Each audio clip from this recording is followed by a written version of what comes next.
everybody, hope you're doing great. Right now we're on the way to my buddy's shop. We're going to check out another one of my good friends, 1968 Dodge Chargers he has over there they're restoring. So I guess we'll head on over there. I decided to take the old coupe for a ride today because it's such a nice day out. 70 degrees in late October.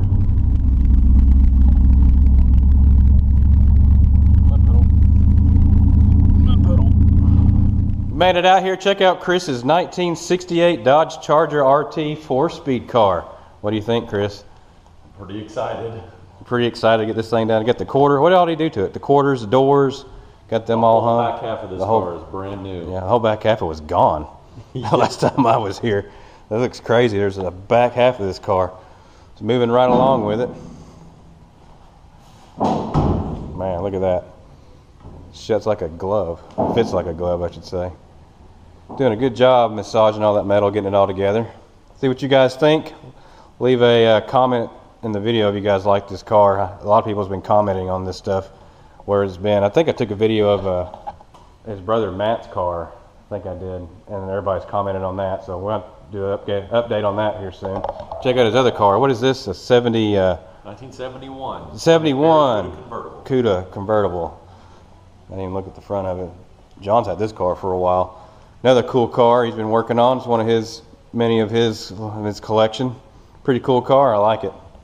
Well, it's the next day. Hope you guys enjoyed that at my buddy's shop.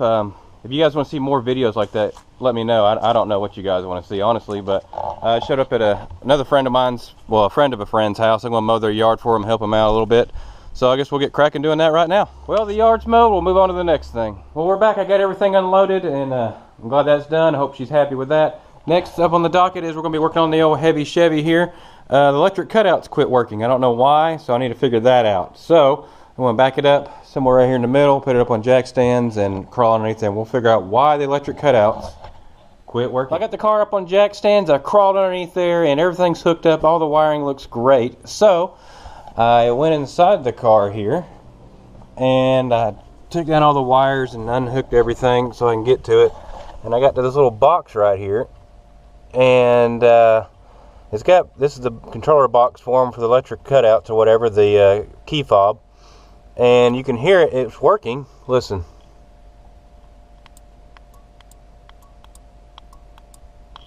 You hear the relay. One of these relays is clicking.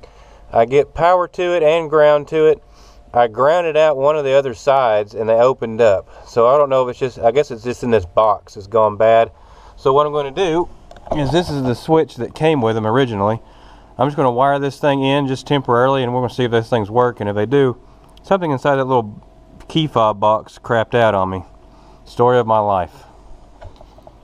Well, I figured out my issue. I ended up taking the switch, whatever that came with the kit, and just wiring it in, and they started working. So the deal is, it's inside the little remote box there, up here underneath the dash. It's hanging.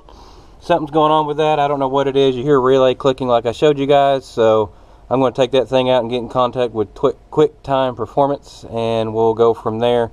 But what I'm going to do for the meantime, since I don't have a console, and I'm not going to drill a hole in my dash and blah blah blah, what I'm going to do is I'm just going to get some wire loom, and I'm going to lengthen all the wires here, and I'm going to have it just come down, go underneath the underneath the front seat, and then come up here in the middle of the seat, whatever, so the switch can just hit right here, and I can just work it back and forth. And if I want to tuck it back down in here, I can tuck it back down in here.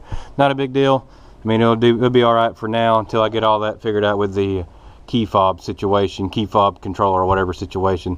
Kind of sucks. I mean, it's not even a year old, but I was reading some forum stuff about them, and a lot of people have had issues with that. So I don't know. All right, I got my wire loom. I have a whole box of it, or a couple boxes of it. I got all my stuff together. What I'm going to do first is I'm going to run the ground and power wire on here, run it really long ones, so I can put it underneath the dash. I'm just going to solder it together while I'm outside the car right here. It'll take me less than 5 minutes. So I'm going to do that. One thing that's kind of funny is someone pointed out, one of my other videos, is you have workbenches and you still work on the ground. Okay, I got the wires soldered and heat shrunk, and I even put some tape on there. I kind of put the heat shrink on there a little bit too early, and it didn't turn out so good, so I ended up wrapping some tape around it. One thing I want to point out, and when you're doing wiring and stuff, I think I've done this before when I did my buggy, make sure you use black for your ground / common, whatever you want to call it, and or red and stuff like that for your positive or 12-volt source, whatever you want to call it. Don't go around and make everything the same color. I hate when people do that. I get customers' cars, and sometimes I have aftermarket stuff on it, and they want you to figure it out, and everything's red colored wire, and you're just like, really? This is going to take a little bit longer, and it's going to cost you more money. Okay, this is the start of it. I got the switch all the way down. I got wire loom. I got some more wire loom to hook on there and get it up in there. You know, I was just sitting there laughing to myself. The things that we will do, us hot rodder kind of guys or girls, just to make more noise. I mean, I'm telling you what, it's a sad situation. But anyway, so now I'm just going to slide this underneath the seat, and then we'll see where we are in lengthwise and where everything else needs to be. But I also took, every so often, I just taped all the wires together, as you can see. It's made it so much easier to put it in the wire loom. Well, this is it. I got it temporarily set up like this. This isn't a permanent fix. Trust me, this is just temporary.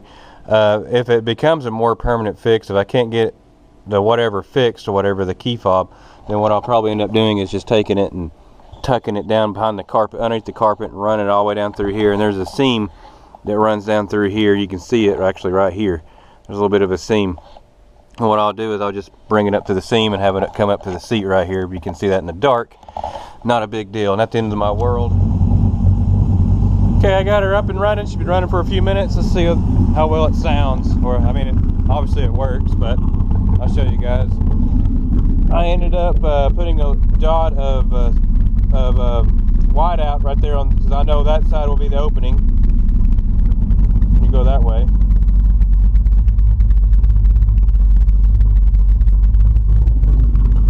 Now they're open.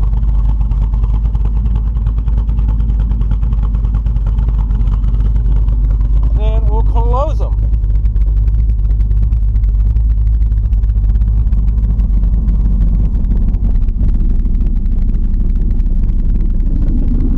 Obviously they're closed. Well, there you go. I guess that's the problem's temporarily solved. At least we know that it wasn't a motor or anything on there. I've been running this. I was running some of this Flying Hawaiian fuel fragrance stuff. Man, it smells kind of like race gas. It kind of smells like it has that smell. It's been burning race gas. Love the smell of it, but at least that's fixed. It's kind of embarrassing. The other day, I actually had a customer of ours that comes to our shop, and he has an old truck, and he's wanting to do a bunch of hot rod and stuff too, because he's old school hot rodder guy, and he's old school. But he was wanting some of those, and he liked it because it had the key fob, and I was trying to show him how it worked, and the car was running, and I was clicking it, and they weren't opening, and I was like, uh-oh, Houston, we got a problem here, and he started laughing. But oh well, it is what it is. I mean, I was talking them up, and of course, it'll be the one time I'm talking it up and demonstrating somebody, and they fail. Go figure.